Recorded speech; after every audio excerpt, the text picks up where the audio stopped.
Welcome to another episode of the Taiwanology podcast. This is your host, Kwangyin from Taiwan's CommonWealth magazine. If you want to understand how the world is repositioning itself around artificial intelligence, don't look at Washington or Brussels. Look at Taipei.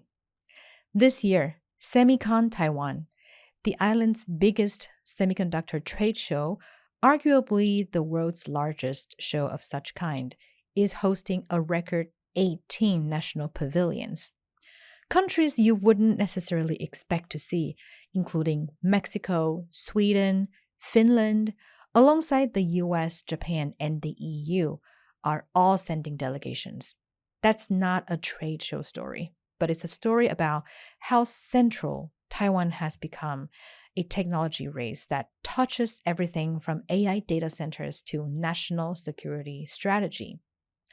To help sense of all of it, I'm very glad to have Judy Lin in our studio today. She is a veteran tech reporter at CommonWealth English who has covered Taiwan's semiconductor industry for years, but she actually has a very different start in her career. So we're going to talk to Judy all about it. So welcome to the studio, Judy. Thank you for having me, Kwangyin. Okay, good. So I feel this has been really long overdue because I have worked so closely with Judy for the past few years because she is writing for a semiconductor industry, but also working as a deputy editor for CommonWealth English. So I have to thank you for your hard work. So first of all, for those who are not so familiar with you, tell us a little bit about yourself, how you started. Hello, everyone. It's my honor to be a guest speaker at Taiwanology. Well, actually, I'm a typical journalist. I'm very lucky to have pivoted from an international news translator to a macroeconomic news and foreign exchange market correspondent at Reuters Chinese news desk. And then I got to report financial news for CommonWealth magazine. That's where I met Kwangyin in the first place. And let's not say how long ago that was. Yes. And then to spend nearly 10 years covering semiconductor and AI industry trends at DigiTimes before founding TechSoda while working for CommonWealth English on a freelance basis. And what is TechSoda? TechSoda is a Substack that I created. Why do I call it TechSoda? Because I want to write contents for people who don't have STEM backgrounds, but don't want to miss out the latest semiconductor and AI news and analysis. So it's a tech light version. Oh, yeah. For a layman like me, it's not so light. It's still a little bit difficult. Yeah, but I like the concept. Yeah. Uh-huh. And why SODA? SODA means it's actually an acronym for semiconductor, optoelectronics, digital health, and AI.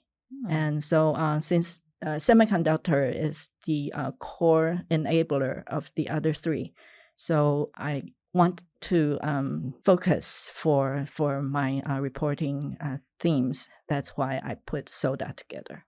But there's one part in your CV that really intrigued me. So you started out as a markets reporter, Reuters. How did you transform from a finance reporter to a semiconductor expert? Wow, I wouldn't call myself an expert.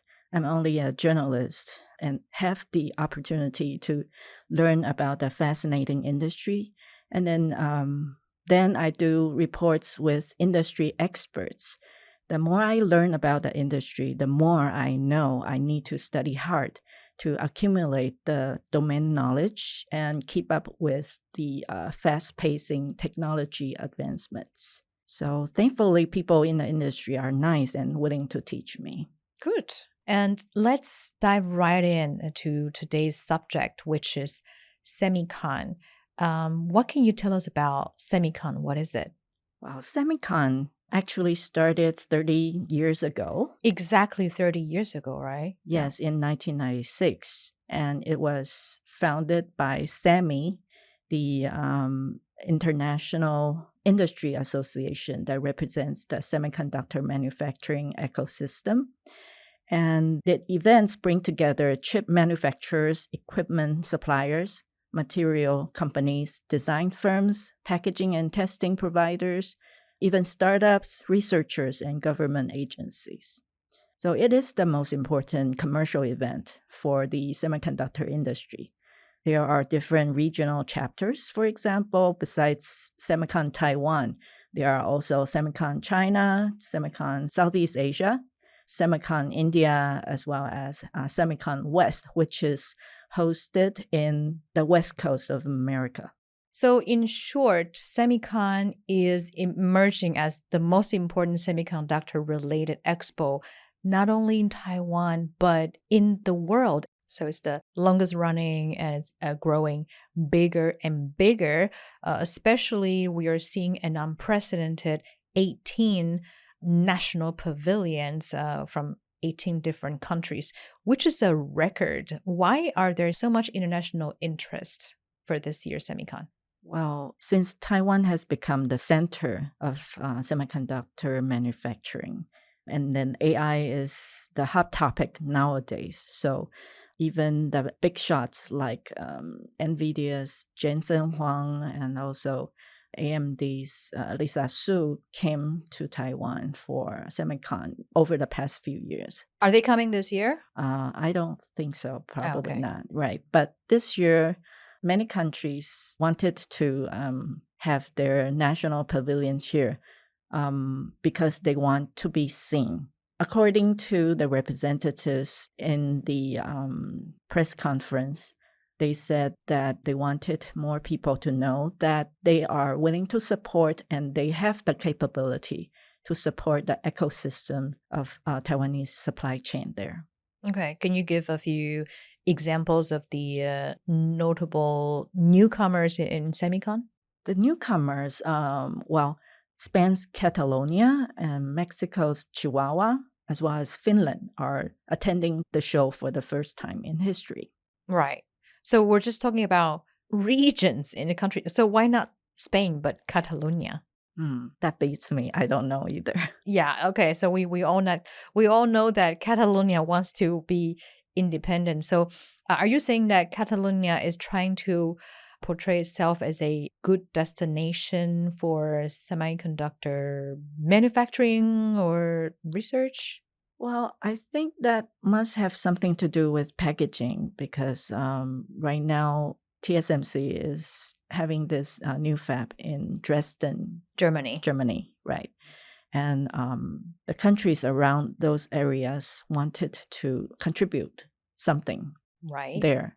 So in Czechoslovakia and also in Poland, some companies, Taiwanese companies, already have plans to invest there. Right. And so I think that Catalonia probably is thinking that if you want to build chips there, we can have packaging and testing facilities here. So they just want to throw their hat into the ring and they have good weather and sunshine and a nice living standard. So I guess that's also something that's attractive.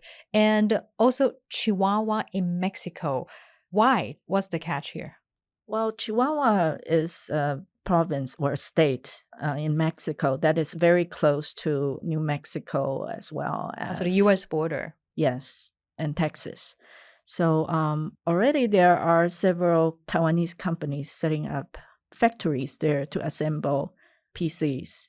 Oh, And which so companies? I think Wistron and Inventec, Quanta probably. Okay. And they already have factories there. So Chihuahua is the representatives is trying to persuade investors that, well, since we already have the capability of assembling, PCs, maybe we can upgrade and then to assembly AI servers as well. And that is, closer to America, which is the biggest market for AI servers. Right.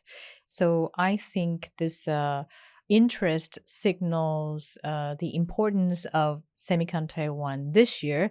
And I think it's really, these countries really want to be appearing alongside their Taiwanese supply chain partners so that people can pay attention to them and consider them essential part of the AI and semiconductor supply chain, right? But then what do you think these countries would be after? Are they trying to get talent or supply chain security or something else?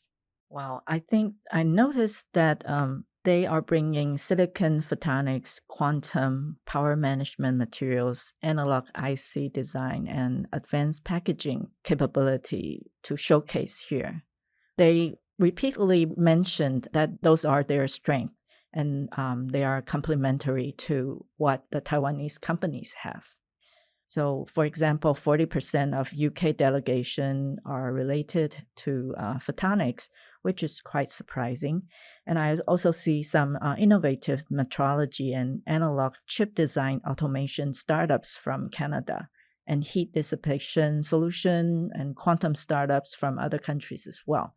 So I think what they are really after is the opportunity to pair up with Taiwanese companies and form a complementary partnership to create solutions for next generation AI. I think many startups or mature companies are looking for collaboration and partnership with Taiwanese semiconductor companies because there are business opportunities as supply chain move out to support major chip foundries' overseas expansion. Right. So it really sounds like Taiwan is the heart of semiconductor manufacturing, especially the statistics that everyone is very familiar with, which is over 90% of advanced chips are manufactured in Taiwan. And with that, the supply chain is highly complex. They would need to work with so many different suppliers, including chemicals and equipment. So it really looks like a beauty pageant here for all kinds of advanced solutions provided by all the different countries. They all want the attention of the Taiwanese companies, right? That's a very good analogy, beauty pageant. The beauty That's right. pageant. Yeah. Yes. Yeah, but this time I think it's so rare for Taiwanese companies to feel like they get to choose, they get to call the shots, because in the past it's always that the Taiwanese suppliers are, they have to cater to their customers, right? But now it's like a reversal of roles. Now Taiwanese companies get to call the shot. I guess it's quite a reversal, and it will be very interesting to witness as well. So we're going to take a short break. When we come back, we're going to talk about another elephant in the room, which is China and the semiconductor capabilities that China is pursuing. So let's come back in a few minutes.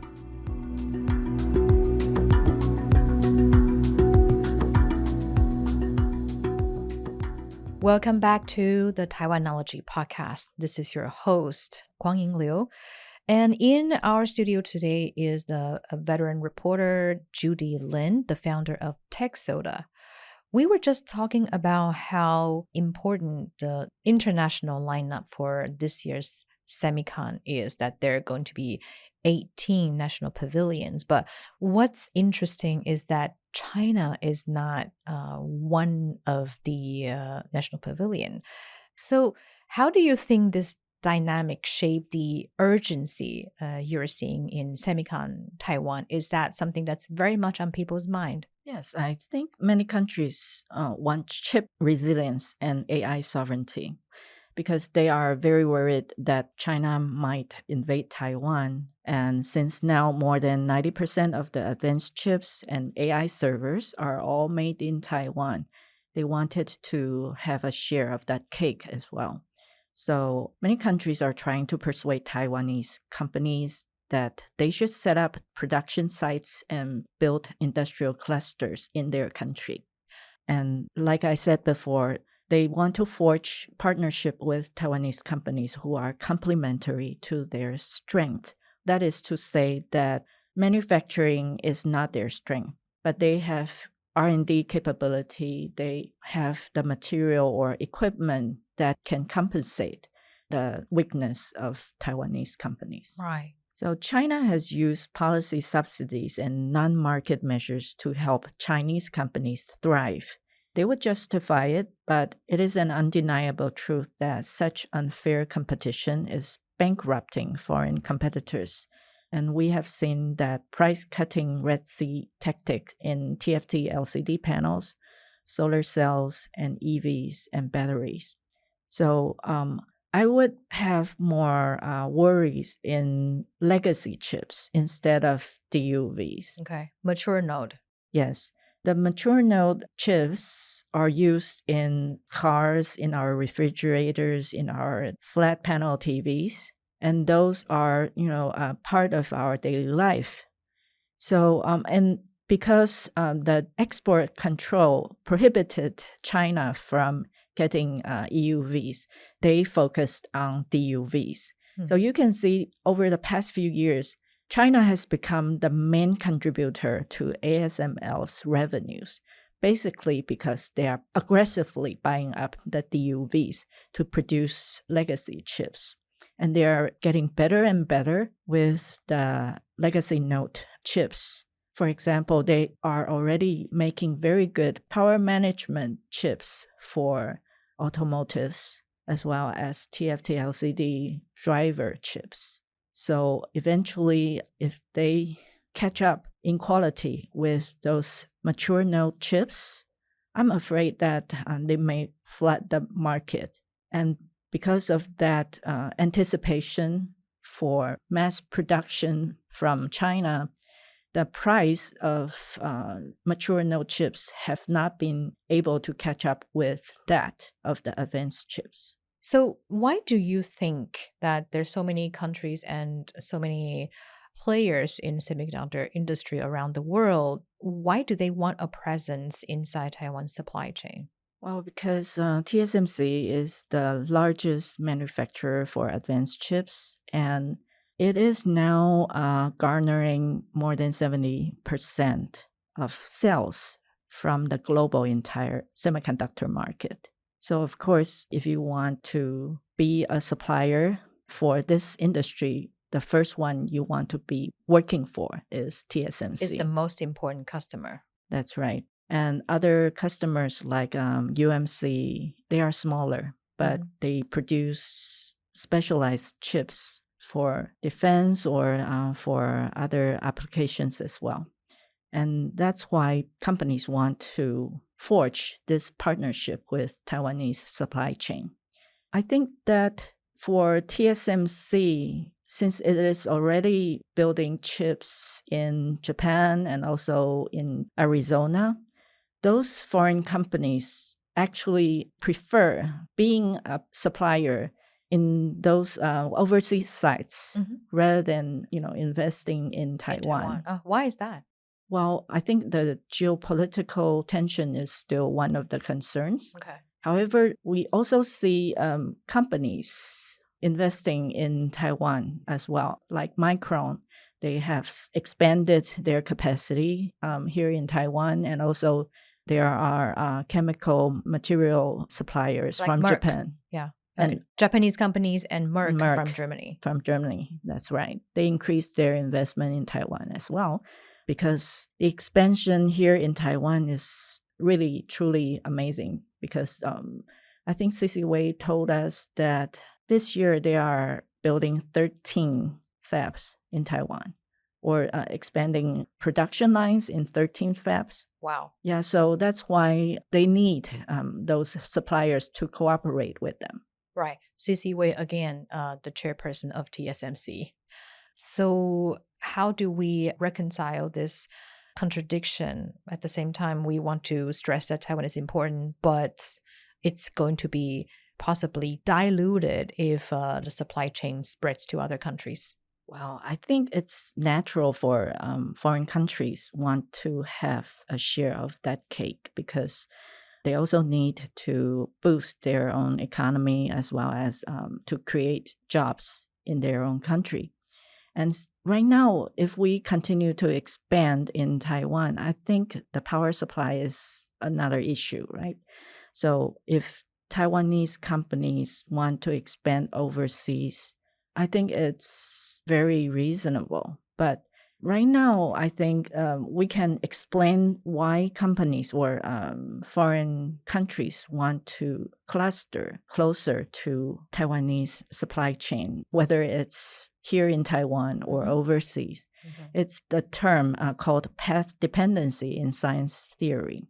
It took Taiwan more than 50 years to build the most efficient chip-making ecosystem in the world, having the largest numbers of semiconductor engineers and with fabs located in a place where you can travel between them in 1 to 2 hours. If you want to ship silicon wafers produced by Global Wafers Factory in Sherman, Texas, to TSMC's fab in Phoenix, Arizona, it takes the truck to drive 17 hours and 44 minutes nonstop. Wow. So it's the same when people continue to use QWERTY, QWERTY keyboards. It might not be the perfect thing for ergonomics, but it works very well, very stable, and very efficient. Why not continue to use it? That's path dependency. So in the same way, that's why it's a reasonable decision for companies to cluster even more tightly around Taiwan. And they are trying hard to become part of TSMC's overseas ecosystem too. Right. So another question that I have to ask, I think it's also a question that would be on many people's minds if you have been looking at the ups and downs in the stock market, is that is there an AI bubble? Also, I think maybe I could rephrase the question to, is there a chip bubble? So Judy, you talk about a dramatic expansion of TSMC building 13 fabs all around the world. And also we know there are new fabs coming up also in Taiwan. And we're seeing packaging or testing capacity also emerging all around the world in France and probably Czech Republic, Poland very soon. Is there a fear of overcapacity? Is that even an issue? I don't see much issue in that. I think many people would argue that, it's going to be oversupplied. However, if you see how much token has been used, well, there is a 7-fold token usage increase. In the past year or over what time span? I think it's in the past year. I have to look it up. However, people have been using AI compute more often than in the past. Okay. And so that demand is increasingly, driving the investment for AI infrastructure. Right. Of course, it's hard to quantify right now. However, I think TSMC is receiving those messages from their customers in the cloud service provider. The hyperscalers. Yeah. And so that's why they have to build and build and build, trying to meet their demand. And I'm not surprised if the token compute demand is growing exponentially.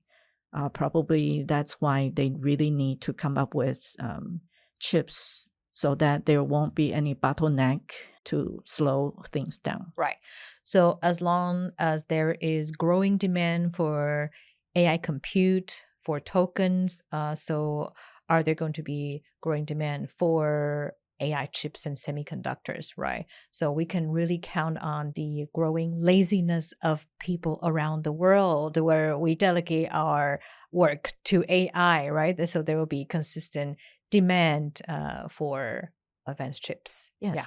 And then my last question for you is perhaps, so for people who are not in the semiconductor industry, why should they care about this year's Semicon? So what's your message? Well, I specifically asked this question to Terry Tao, the global chief marketing officer, SEMI, the organizer of this Semicon. And his answer is, no single country can meet the massive demands of the AI industrial revolution alone. So he said, global collaboration is essential. And through technological breakthroughs and cross-border collaboration, Taiwan's semiconductor sector aims to help shape the future and make the transformative contribution to humanity. So it's essentially telling people that just hop on board and join the Taiwan team. Can we say that? Well, be the partner. Okay. Let's be partners and let's co-work. Okay, that's a great message and a wonderful takeaway for today's show. So thank you, Judy, and looking forward to hearing more of your insight after Semicon. Thank you. So thank you, Judy, for coming into the studio.